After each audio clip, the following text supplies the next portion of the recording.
Mexico, they have possession. But they don't have the ownership. Under its maritime zones law, which is consistent with international law, with the law of the sea, consistent with the 2016 arbitral ruling, we never gave up our ownership. Parang ginagamit lang natin, kumbaga, parang nagparenta ka ng apartment, hindi mo naman binibigay na yun sa lessor o sa present possessor. So, under this law, atin pa rin. Yes. Kaya nga sir, so, sabi mo nga, I stand corrected, it will, has the support, international support, except for one country. Yun nga sir, let's go back to that country. Identify na natin, Beijing or China. So, this will start, as you said, future negotiations or dialogues. They want to call it bilateral talks, bilateral dialogues. They want that China.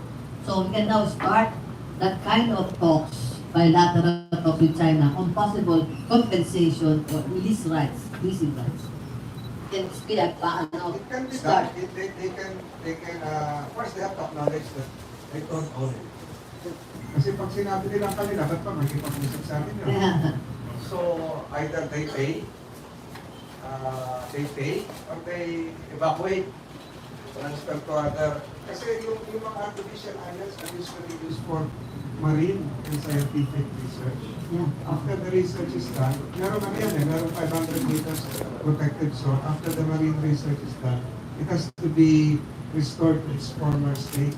Pero ngayon, ang report sa atin, di ba, nababasa isang pahayagan ng 21,000 acres na coral reef, nasira na sa Maragatan.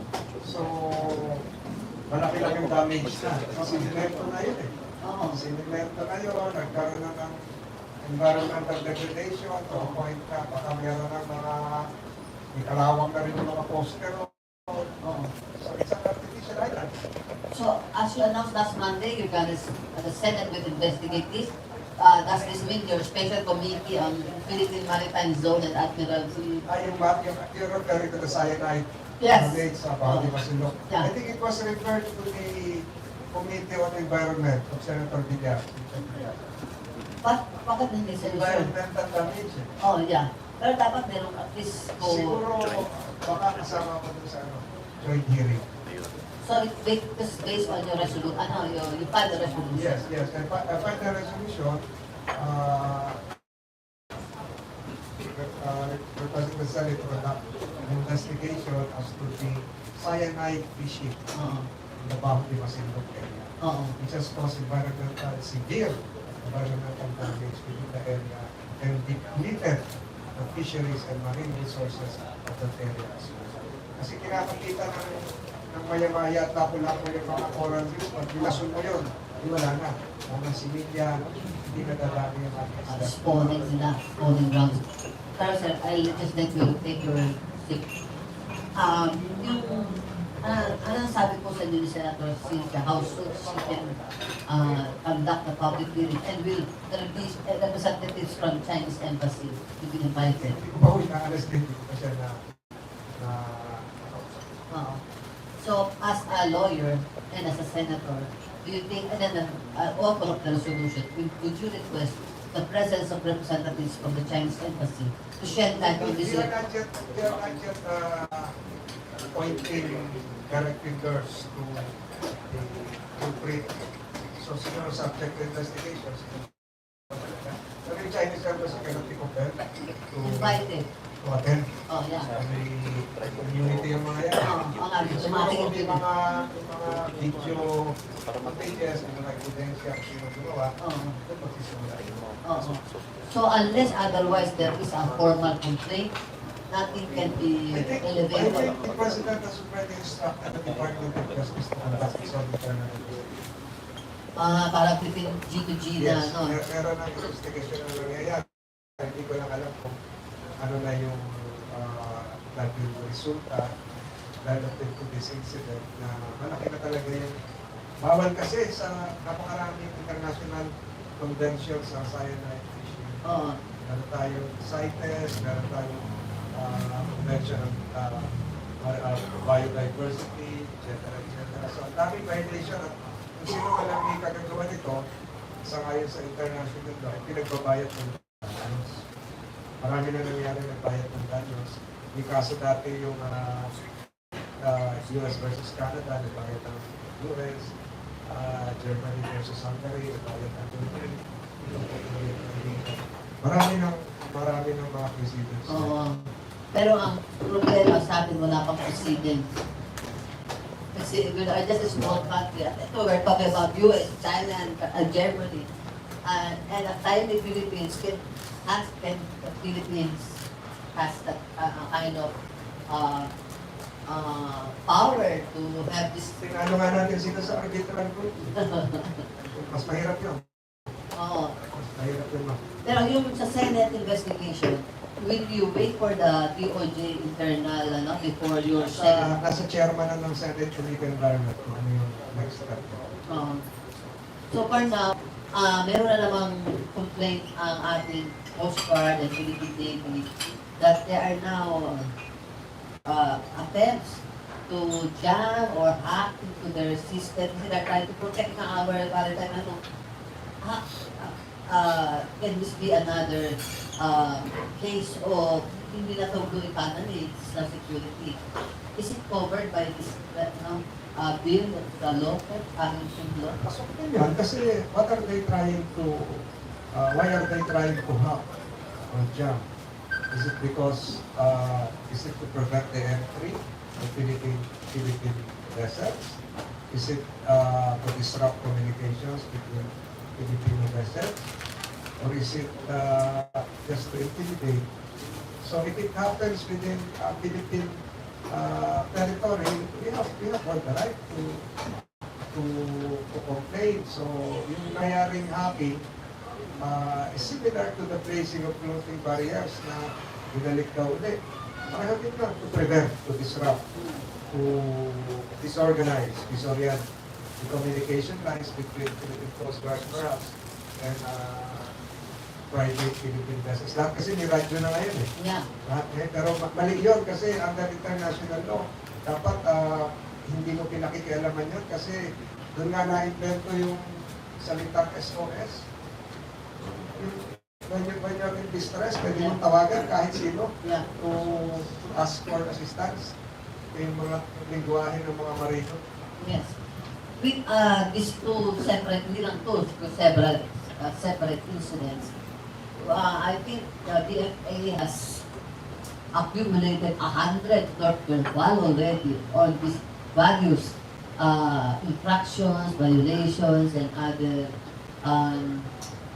intrusions into our West Philippines Sea. Kaya, gives us sort of, parang wala naman ang nilaya sa mga ginagawa natin to. We don't give up. We don't give up. That's what the other side would want us to do. To let go and give up. It's a conflict of attrition. Atin talaga yun eh. So, hindi dapat natin iwanan yung ating legal entitlement, yung ating karapatan. Kahit gawin nila araw-araw, ginadjam tayo. We don't give up. We don't give up because that's part of our heritage. That's part of our history. That's part of our future blue economy. That's the Philippines. That's the Philippines. You don't give up. Kung gusto nila, mag-give up tayo. Eh, planong ini-start na natin eh. Ang dami nangyayari. Ngayong April, nag-surprise siguro iba dapat ang magsalita, surprise na yung mga balikatan exercises in another area. Alam nyo siguro yun. So, it shows that we don't give up. The visit of the President perhaps to Australia tomorrow is a means of fortifying our alliance with another maritime country. It is very supportive of the Philippine state, Australia. So, we don't give up. Kahit itong maritime zones pa natin, we had a lot of resource persons coming from Melbourne na yung nakakaalam dito sa international maritime zone. So, we don't give up. And on that, with the President going around our allies, traditional allies, the Senate finds comfort to the fact that PBBM has been doing that kind of direction. Unlike dapat na parang may China-friendly policy tayo. and he's doing that not just once, but twice in a few days. He's going to address the parliament and then babalik ulit siya after 2 days at time. So it just shows the importance of our alliance with Australia, which is, again, I reiterate, I underscore, a maritime country. Okay. Let's move on to another topic because I've seen you talk about asking your fellow lawmakers in the Senate to give Pastor Cabelloy due process of law. And this morning, the President was ambushed, in an ambush interview said that all these accusations coming from Pastor Cabelloy alleged as assassination plots where the President and his wife, First Lady, were allegedly behind with connivance with the U.S. government. The President told the reporters that the only thing to stop these things is for Pastor Cabelloy to cooperate with the Senate and House investigation to clarify things.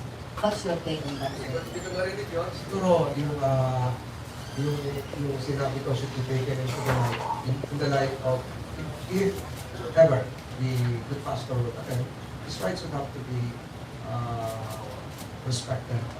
If ever he wants to exercise, he wants to try another venue to ventilate his position going to the courts, he should likewise be respected. In the same manner as any ordinary Filipino should be given the right. But I agree with the President that accusations left and right, including accusations of what they call attempted blah assassinations, should not be given a grade of weight of assault because it has to be subject to proof. Dapat magbintang din ang magbintang. So, kailangan talaga yan eh. Ikalat mo lahat. So, if ever the Senate process would be invoked, Senate rules would have to be used. Yung nilagay ko po nun sa amendment ng including ng rules, yung Senate investigation, is to respect the rights of witnesses. Ako pa nga yung nag-introduce ng bagong modality that all persons subject of the investigation should be given the right to file a memorandum or clipping and allowing a counsel to amplify the position of his client. Nawala noon. And then the Supreme Court, merong Supreme Court ruling totally agreeing yung home case.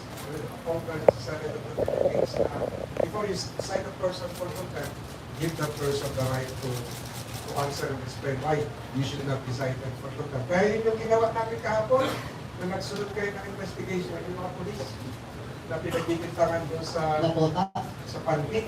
Ang dalawa yun, yung isa sa Rodriguez Rizal, isa sa Pantik, sa Pantik na putat ko, na hindi mo na sila na-contempt kasi hinayaan mo na silang magpaliwanag at pumayag naman din silang dumaan sa polygraph test or lie detector test. Ito yung kaso ng hinuli sa bahay na bata sa Bulacan. Ito naman isa yung nawawalong liquid. So again, yung mga accusations, there is always the presumption of innocence. So kung may presumption of innocence si Pastor, may presumption of innocence din dapat yung pinagbibintangan naman ni Pastor. Diba? So this is your legacy to the Senate to be able to make it, these changes. Yes. So it's now chaired by Senator Pia Cayetano. Correct. Correct. And to your credit, last December that you were guesting, you announced those changes in the Senate to be able to do it. And as far as you're concerned, the last point on the Tibuloy case, should he decide to attend the Senate or the House hearing, what assurances that can be extended to Siguro pag pumatay siya, dapat yung sabi ko, igalang siya. And we're guided by the case of Romulo Neri versus Senator decided the Supreme Court several years ago. Galang din yung karapatan. Pumatay niyo yung Neri versus Supreme Court, nilist pa nga ng Supreme Court yung contact order. Nilist pa yung Korte Suprema. So, igalang natin kung ano yung karapatan. So, we prevent the inclination to condemn and accuse. Yun yata yung moderation brief, no? Oh, yes, before evidence, di pa ako senador nun eh. Oo. Before the evidence is laid down. So, natin ko yung process eh. Ganun din si Pastor. 14 siya magbibintang. So, kailangan talaga yan. And you are a professional lawyer and constitutionalist to really have those backgrounds, sir. Anyway, sir, let's go to another topic on your chat. Because you have mentioned that you're also in favor of chat with qualification. And President Duterte, in his press conference last night, said he's also in favor of chat for as given the listing of term limits, for as long as does not apply to incumbent present elected officials. Sabi pa nga niya kanina, even if you term year president, term of limit for the president, it's okay with him, for as long as it does not apply to the incumbent. It would not benefit from the chat amendment. Kanina pa, panagawa na ito. Para kagabi, wala naman mas presidente Duterte ng papeles ko. Dahil galing ko sa maaga mo lang sa stasyon, maaga na rin ako natutulog. Hindi ko na narinig. So, Late night lagi yun eh. I attended the meeting with the president. President Marcos. Yes. Okay. So, I was bringing to discussions that would support the statements given by the Senate President of the Philippines, supporting by push for economic reforms via a charter change led by the Senate. Led, yun ang pagkakata. Kasi present ako doon. Oh, yeah. Nakwarto lang yun. Yeah, sino kayo doon, sir? Sino kayo doon? Nandun ba si speaker? Wala po. Mga senators lang. So, nag-group ko yun. So, yun yung pagkakaintindi ko na exclusive to economic reform. Ano, joint or separate voting? Ang sabi ng batas natin sa ngayon, separate voting. Di ba joint yun? Ang ganito po ako sa inyo. Okay. Tatlong mo ang pagbabago ng sarili ng batas. One is constitutional. Two is constitutional. Three is freedom. Ito nangyayari ngayon is similar to a court law being espoused by the former Dean of Ateneo Law School, the late Father Has, proposal ng isang katulungan, i-adopt ng isang katulungan, hindi na yung kailangan ng Senado sa Presidente bilang isang ordinaryong batas, diretso na yan sa sambayanan para aprobahan sa isang plebisito. Yun yung nangyayari ngayon. So, yun ay rate. Hindi yung joint. Boboto o Senado, ano yung kanilang nakisin, kaya nga nagkakaroon ngayon ng committee hearings, at ganoon din ang lower house. So yung produkto nun, yun yung isasubmit, yung pinagsalit nun, yun ang isasubmit sa isang plebisito. Ulitin ko, yung joint, ang joint lang sa ligang batas. Bukod doon sa ilang dito, merong joint na ceremonial. Ano yung joint na ceremonial? Pag sasalita ang Presidente sa last Monday of July, sa SONA, joint yun. Yes. Hindi pwede mag-SONA ng separate day. Yeah. Ceremonial lang. Ang joint lang na merong, ang joint lang na ceremonial na merong butuhan. Joint ceremonial na butuhan. Voting jointly ay pag nag-canvas kami at nag-proclaim ng Presidente every 6 years na. The rest, wala na yung joint. Ano-ano naman yung mga ibang magsasalit puwersa ang Senado at Kongreso pag mag-declare ng martial law. Hindi yung ceremonial. Hindi naman, wala namang anin yung mag-declare kayo every 2 years. Pag mag-suspend ng privilege of the writ of habeas corpus. Wala rin tama yan. Ang mangyayari yan, walang regularity. Walang predictability. Ang pangatlo, pag magdideklara ng gera.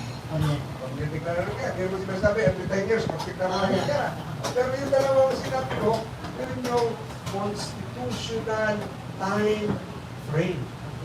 It's a periodic constitutional ceremonial duty. Oo. Ano yun? Every fourth Monday, gusto na kayo. Oo. Ayaw mo sa gusto, join kayo. Oo. Okay? Ano na ba?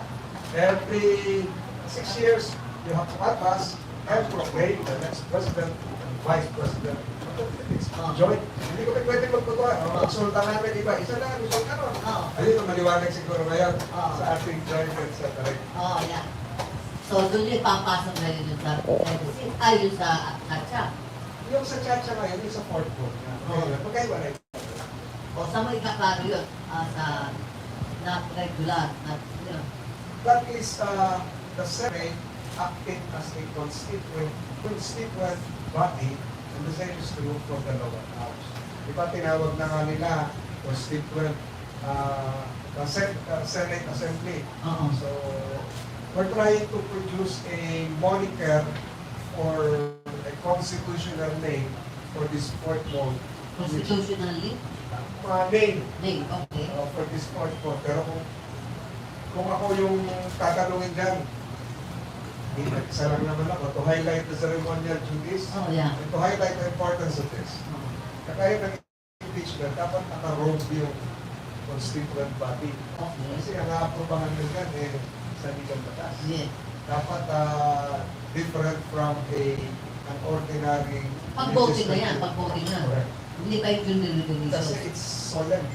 Pero, Deliberation ako inasa nakalog na rin kayo. dapat ito ako tatanungin. Yeah. Kasi hindi naman ako susunod sa lang ako eh. Okay. To give the semblance of an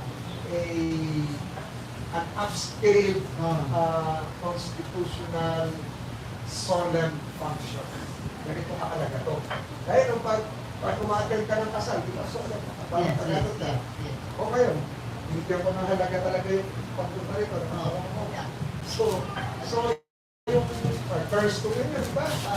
Yes, so kaya nakikita ko na merong constitutional robe or attire for those who will perform that, hindi pa nilalabas yan, dito lang sa who will perform this constitutional obligation. Yeah. Parang maiba. Ano lang naman, parang pauga lang yun. Yes. Makakila naman yun sa ano? Tayo sa mga graduation. Ng pondo nyo, wala ka naman pondo ng conference.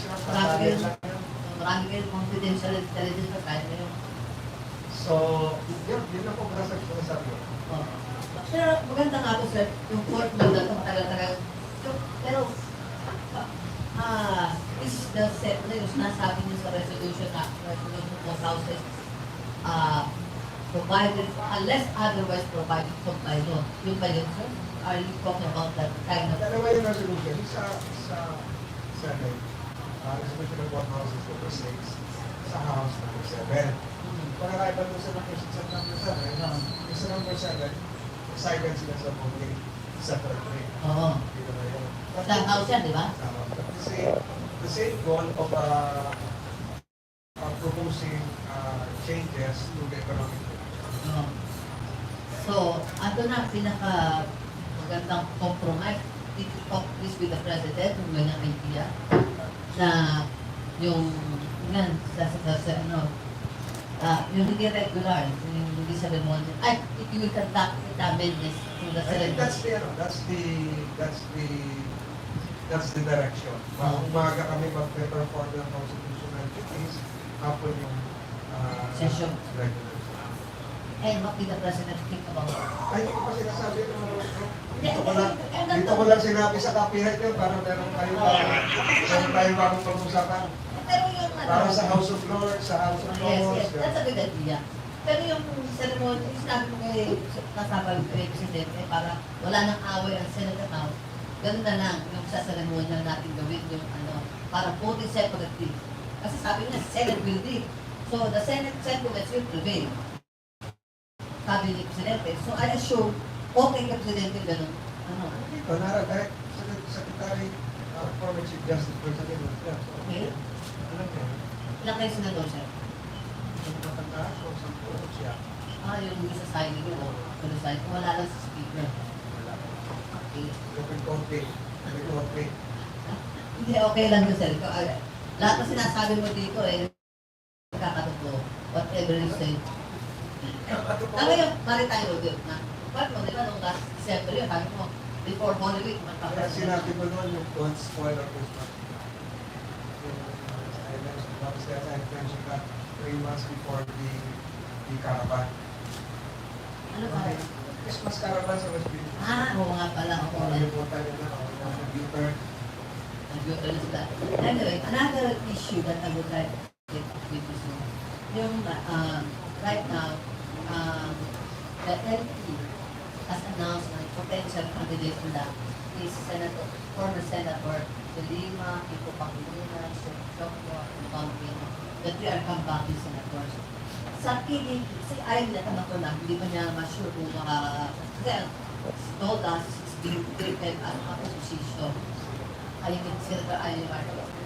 Pero sa NP, pag siya, sa NP si told us they would like to fill, with the NP. Tapos, tinanong niya kayo, na bato, na, kasi alay naman kayo, diba, coalition partners kayo. What, opposition daw siya, siya lang naman ko sir. Pero sabi niya, likely kasama niya sa NP, si Camille Villar. Tapos, she counts on you na fellow senators, Tolentino, Bato, and Ito, they likely to be on the senatorial line. What's your opinion? Wala ko kong pinag-usapan doon. Di ba ngayon ka sa PDP laban, Vice President for Sanyata, no sir? So what's the latest on your sa PDP laban? Wala pa na, no-cooperate lang siya. No meetings being conducted as far as I know. No meetings held. No meetings planned as far as I know. So wala pa ako. How do you, araman, di ba sabi ng mga Kaya pa mga tanong mo. Ito na lang task before I give it to the floor. President Duterte, former President Duterte, as leading the Senate, ticket the PDP lang. What's your personal view? Very qualified. Given his experience, legal background, more than qualified. At 78 years old, Age does not matter. JPE. 100 years old. JPE. Oo. Ano ang, right now sir, ang Senator TOL, ganun pa rin ang you will still have a battle cry TOL. Ano natin sa Senate, TOL? Kasi this time with spouse for our national security,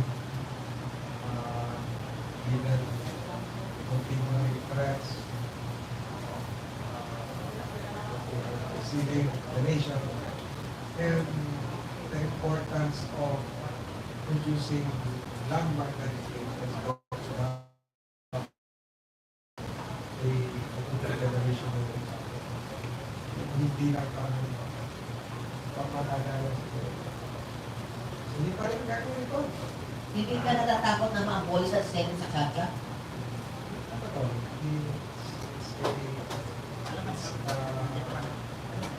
It's a product of process. The Senate has been there really to serve as a filter of source in producing public leaders. Ano pinaghihirapan naman yung mga batas. So we're proud to be given a chance part of this. Okay. So, anong sa term limit? Anong stand mo doon? I agree with the former president that we should not benefit the existing, the current incumbent. Eh, doon sa, you still prefer yung bicameral? Yes. Okay, kasabi Checks mo. and balances. Yeah. Checks and balances. Kasi yun ang fear ng mga co-senators, di ba? Na ma-abolish lang magkaroon ng Chacha yung House with I think we already issued a manifesto. That's your I policy. signed that. On that note, I would like to... Thank you. Hindi na ako. Hasta la vista. Ay, Hasta mañana. mga kikulito, ask for several questions. Hanggang tumalikod mga kayo. Sir, pasensya na, just trying to understand this. Ang batas. Lalo na sinabi niyo strengthening ating talaga confidence. I know it's technical, that's why I'm trying to understand. If you can just explain, ano ba yung mga borders na pinag-uusapan natin with the Oo nga, nakabalik ko. Kasi ako. So, ang Pilipinas kasi, ang pagkakaiba doon sa mga ibang, etc. So, yun yung ating archipelagic baseline. Yeah. So, nagawa na yung archipelagic baseline natin, pagka 9522. Pagkatapos nun, ang susunod na lang, ay yung pagsunod natin sa United Nations Law of the Sea Conference. So, ano yun? From the baseline, nung araw, ang boundary lang ng mga bansa ay 3 nautical miles. Kasi yun ang inaabot ng mga kanyon pag lama ng mga Navy. Ng Navy, kahit saan galing. So, ngayon ang ginawa, 12 nautical miles. Yung 12 nautical miles, yun yung ating territorial sea. Iba pa yun. 12 nautical miles. Yung 12 nautical miles, complete territorial sovereign jurisdiction tayo. Yung territory talaga natin yun. Yung partition grounds, etc. etc. So, yun yung nakalagay ngayon doon sa ating bagong batas. After the 12 nautical miles, contiguous zone. Meron pa tayong contiguous zone, another 12 nautical miles. So, from the baseline to the contiguous zone, 24 nautical miles na. Another 12. From the baseline, going 200 nautical miles, yun yung exclusive economic zone. Yun yung pinag-aawayan natin sa Binasyon, sa Baho de Masinloc, etc. etc. So dahil dito sa batas na ito, ilagay na natin yung mga yung tamang mapa kung saan yung ating boundary. Noong araw, meron naligaw na barko ang China, military vessel sa Tawi-Tawi. So, nung nilapitan ng Philippine Navy, ang sabi, bakit kayo na dyan? Eh, ano naman ito, international waters to eh. Sinasabi yung international waters, wala nga kayong maritime zone doon. Kaya pakalat-kalat lang din yung loitering ang tawag sa naval vessel ng China. So, with the maritime zones, maliwanag na kung saan talaga yung atin.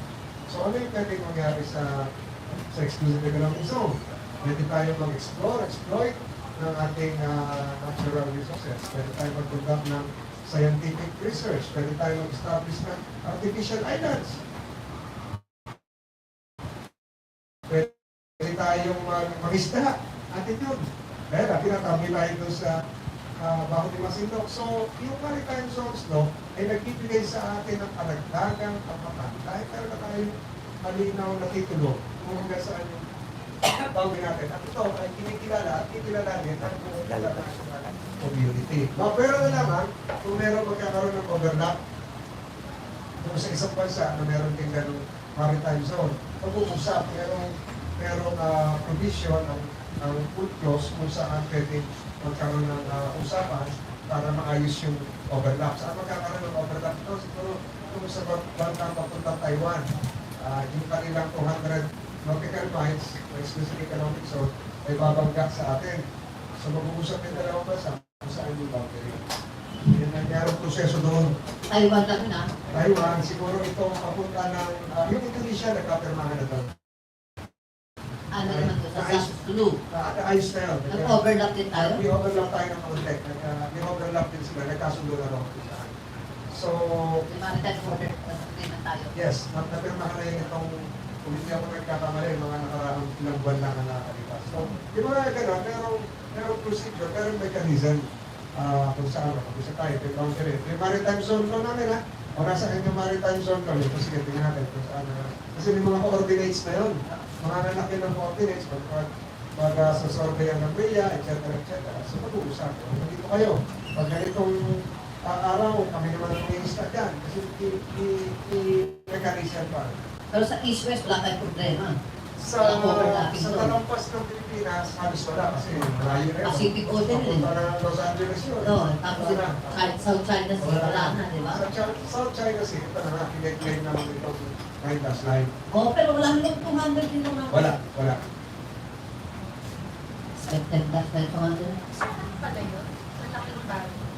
The international laws are not we have to, claim it. We have to domesticate international law.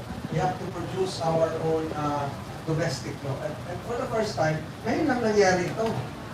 Ngayon lang, taktak tayo ng taktak to. Wala nang pala tayong batas.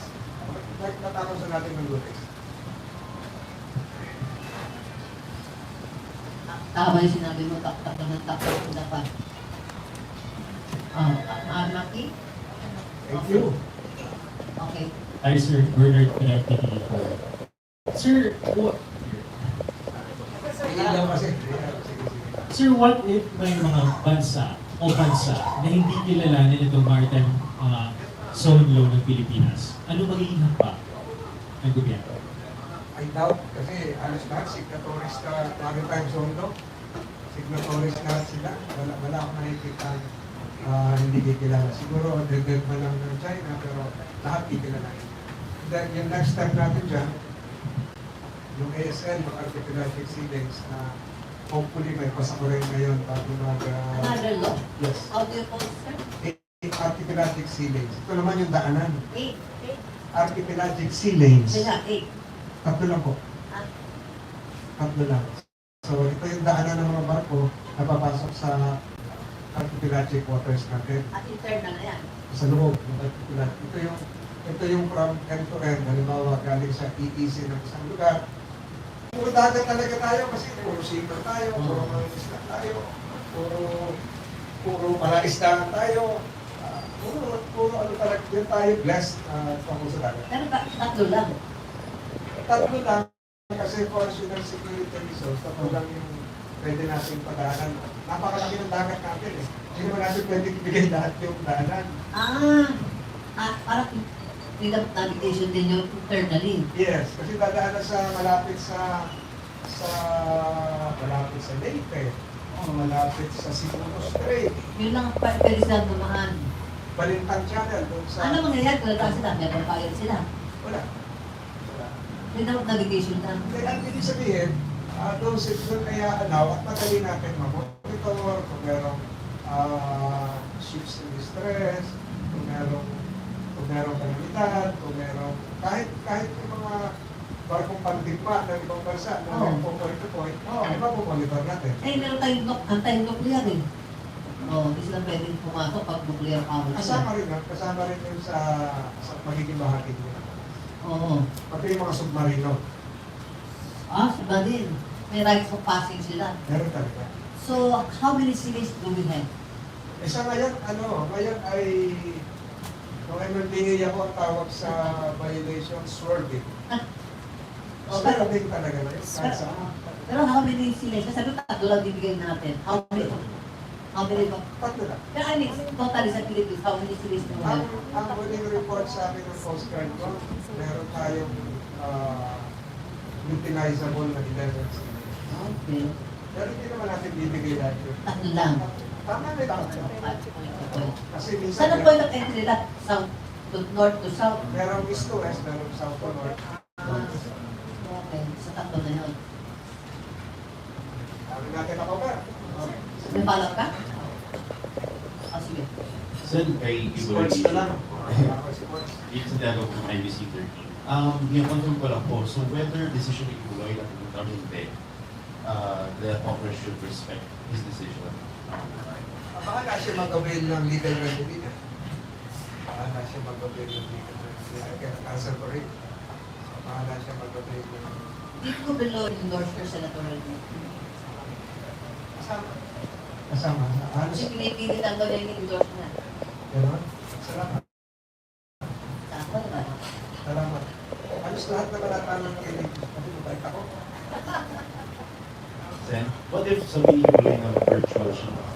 Okay. Hindi nga makakadetermine nun yung lead chairman. Si Pia. Pia, Lisa.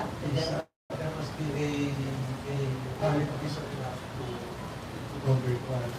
Sa chairman. We respect likewise the decision of the chairman of the committee. Pero ba Senate Committee on Justice and Human Rights, hindi ka ma-co-chair ng kay Lisa? At sa kanya committee lang yun.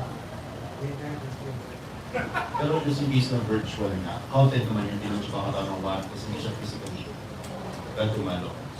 Kasi Counted as? parang counted, hindi mo siya papatawag ng umanan kung virtual man siya natin. I think so. Papayag yung committee chair. If the purpose is to extract estimate, dami naman natin. Minsan may danger daw siya. Ayun. Tapos, The Supreme Court, I think, is now spousing virtually. Parang institutionalize na ng Supreme Court ang virtual hearings to expedite disposition of cases. Ipinasa Supreme Court. last na lang po sa akin. Kasi nga, di ba may threats daw siya. Just in case na dadalo siya physically, paano pa sa Senate magkakaroon pa ng parang mas Hindi ko alam.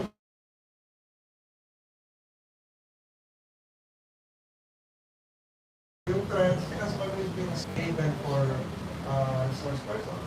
Wala pa naman nangyari sa Senado na nagkatulong, di ba? Wala pa ako nakakata. May aircon nga yung kailangan content yun. Hindi pa nga ako nag-TV doon, sa ano eh. Pinakot mo po. Sa Pinulan. Mantinit ako na. Sen, kasi di ba sabi, 99% of ownership is possession. Pero may artificial violence na at sa kanila. So, because they possess. They occupy. And for us, they So, may occupy. impact pa ba? Even if we have a domestic law, may impact pa ba? Yes. They do not abandon our claim. They do not abandon our rights. They may have possession, but they never surrender the title to the artificial island, which was Reaction lang, reaction lang. built without our consent. Good reaction. And can you just explain again, paano pa kayo pumapit na domestic law na to? May international law na ba? Alam nga natin na 200 This domestic law this domestic law would show our continuing compliance with international law. As I've said, it will maximize our maritime governance, it would harmonize our domestic law with international law, and it would serve as our own implementing mechanism of the 2016 arbitral ruling. Pinanalo natin yun eh. Diba meron nga pag nananalo ka ng desisyon sa ibang bansa, pinaparecognize ko pa sa mga husgado natin. Diba? Pinaparecognize ko para mag-implement dito. Ito, parang ni-recognize ng ating legislatura kung ano yung ating napanalunan noong 2016. It should not be abandoned. Hindi natin, pinaglaban natin, atin na yan, nakakintal na, nakaguhit sa kasaysayan na atin ko. Hindi natin dapat baliwalain. Atin yung lugar na yun. Thank you. Check. Check. Ay, Senator, yung follow-up lang po. The President has officially denied yung assassination plan. Ito yung sinabi ni Marichu. Okay. At saka, yun po, parang in-invite na lang din niya si Kibuloy to attend the Senate hearing. Yung quick reaction lang po. Thank you. May reaction ko kanina. Sabi ko, respect the rights of the Pinoy, and Pastor should likewise respect the rights of the President. The opinion of the President. It was asked of me kanina. At-tape yun kanina. Ask and answer. So, galangan na lang yun. Galangan na lang yun. Ask and answer. Unless we have other questions. Okay? Any more questions to our Senator? So, balikan ko yun. Igalang ni Pastor yung karapatan ng Pangulo. Paggalangan na lahat. Di ba? No other question? Ayaw nyo magtanong sa... Kung ako kayo, nagtanong na ako ng media. So how do you juggle your life as a media man? Tatanungin ko kayo tapos sa video. Yung ginagawa ko kayo. Ano ba yung programa mo? Tatanungin ko, Usaping ano tol. ginawa nyo sa... Anong gagawin sa video? Matindi kayo na. 41 provinces. Oo. 50 na yata lang ito. 50 na. Oo. 50 na. Anong gagawin ng Department of Agriculture? Anong gagawin ng luwa? Napalitan pa yung Kapulukan ng Cuba. Bago, appointed. Oo. Anong gagawin ng NIA? Tinatanong ko sa inyo. Yung usaping tol, ano yun? Ano yung programa yun? 1 hour? 1 hour na. 67? Ano ang topic mo? Wala, mga news. Ano yun? Parang balita lang. Okay. Nakapagod. Kayo na ulit. Kayo na ulit. Bakit nakapagod? Kasi agad. Ano yung itatanong sa'yo? Itatanong sa'yo? Anyway. Wala na kayo tanong. Itatanong ko, nakalimutan ko na, na-block na ito. Anyway, sir, I would like to give your closing remarks to wrap things up. Thank you for throwing an avalanche of questions to Sir Maritime Joshua. Very important, very important. It will be important today. It will be very important tomorrow, next week, and the years to come. I hope this will be not just laymanized, but explained even to young children Yeah. why our seas are that important as part of the national Blue economy. blue economy. Yun talaga ang kayamanan ng Pilipinas, yung dagat natin. Kaya kung ibibigay pa natin yan, wala na tayong pwedeng pagmalaki sa susunod sa ating. Maraming salamat po sa inyong pagpunta rito. Thank you, sir.